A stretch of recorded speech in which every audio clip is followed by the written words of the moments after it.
The Science of Getting Rich Remixed. Chapter 10. Further Use of the Will. Your will is not for forcing outcomes or bending people. It is for one supreme use, disciplining your attention.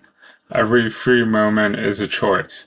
Will you rehearse the old story of loss and lack, or will you fix your thought on gratitude, vision, and faith? Wallace Wattles does not sugarcoat this. Until you have mastered this certain way, study no other system. Do not scatter your mind across philosophies. Do not dabble in every guru's feet. Drill so deep into the truth that it becomes the rhythm of your thought. Until it's instinct, everything else is distraction.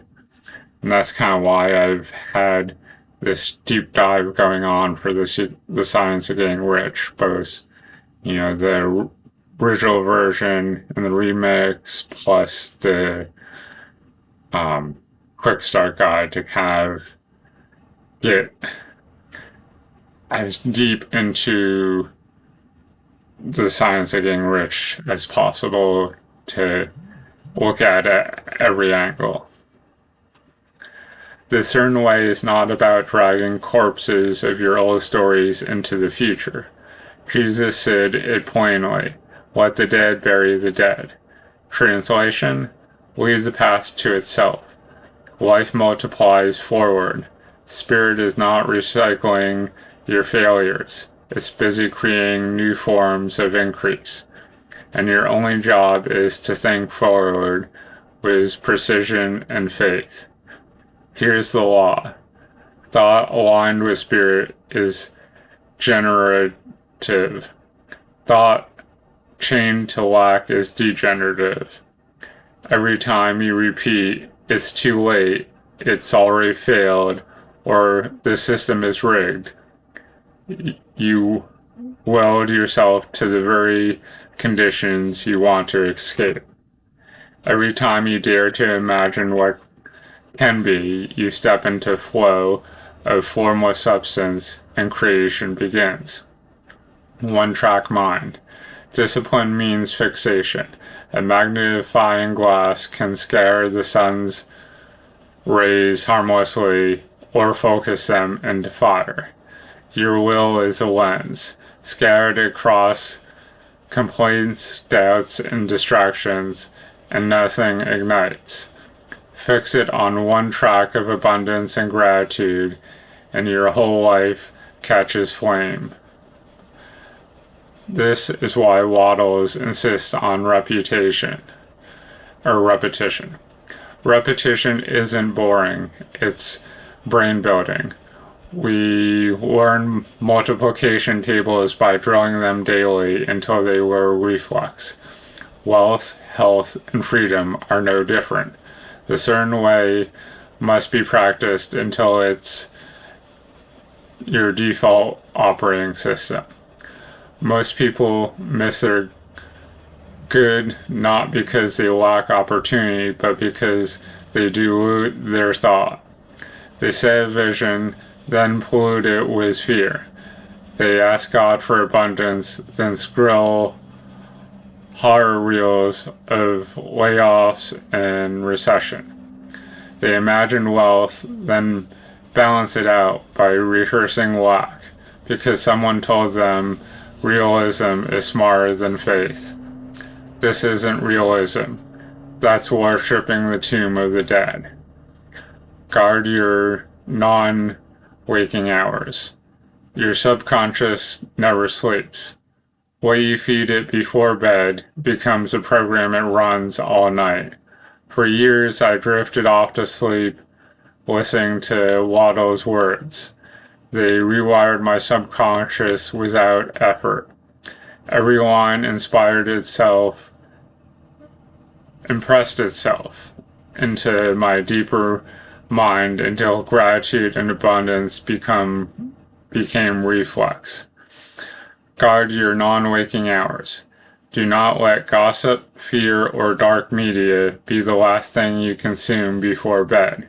Fill your subconscious with thanksgiving, vision, scripture, or affirmation of increase. Neuroscience confirms it. Your brain replays and strengthens patterns more during the transition between wake and sleep. Guard those gates like treasure. My practices of abundance. In my own life, I've learned to anchor my mind and increase with simple physical reminders. I keep a crisp $100 bill hidden in my wallet. Why? Because every time I see something I might want, I affirm, I could have this if I choose, because I always have money with me. That little ritual rewires my brain from, I can't afford it, to, I live in abundance.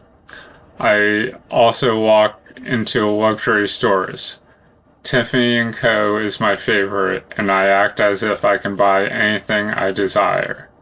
I browse slowly, touch the merchandise, carry myself like a rightful heir instead of an outsider. It isn't about spending recklessly, it's about training my nervous system to feel at home with wealth. And when I do buy something, whether it's a pair of shoes or a tank of gas, I hand over the payment with a smile and say out loud, "What a bargain!" Because here's the truth. Everything I buy is a bargain if I bought in gratitude, aligned with vision, and certain that money will circulate back multiplied. These practices aren't superstition. They're psychology. They're faith in motion. They keep me anchored in a certain way when the world seems opposite. Modern proof. Look at Peter Diamandis, founder of the X Prize and co-founder of Singularity University. While the world fixates on limits, we're running out of resources, energy, space. He walked his thought on abundance. He dared to hold a clear vision of exponential solutions, private space expeditions, global internet, medical advances powered by AI. He wasn't competing for scraps.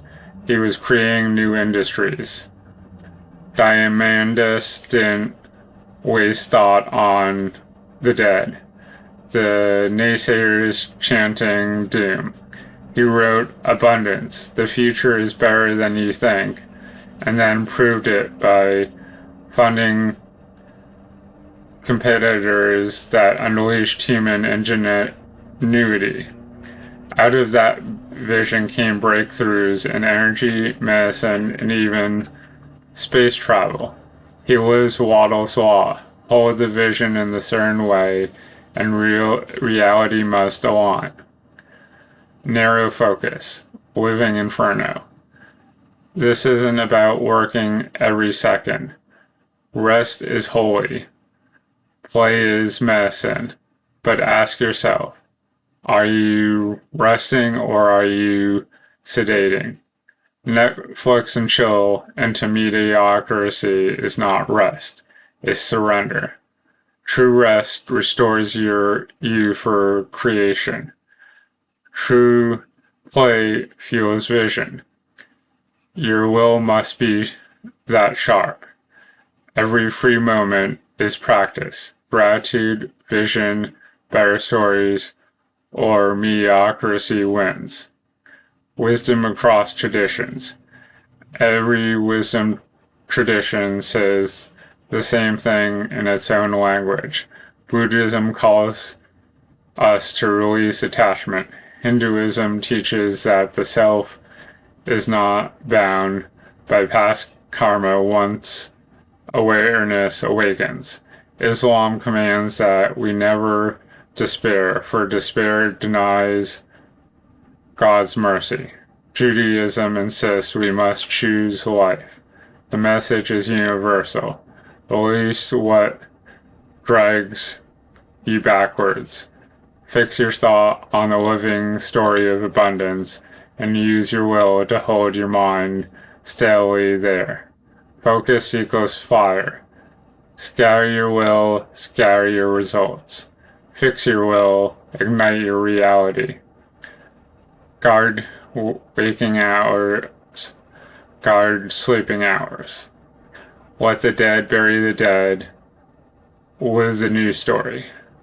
Bottom line, will is not for force, it's for focus. Every moment of attention is creation. What to do next?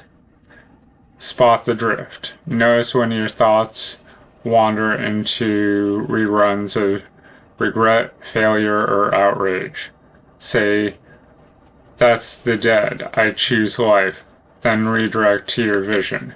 Do this 5 times this week. Track what you were thinking about before the drift. Patterns reveal your default programming. Anchor wealth.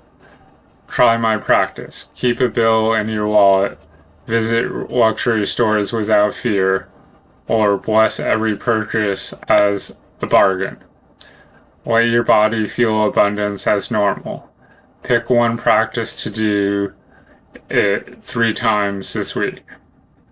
Guard the flames.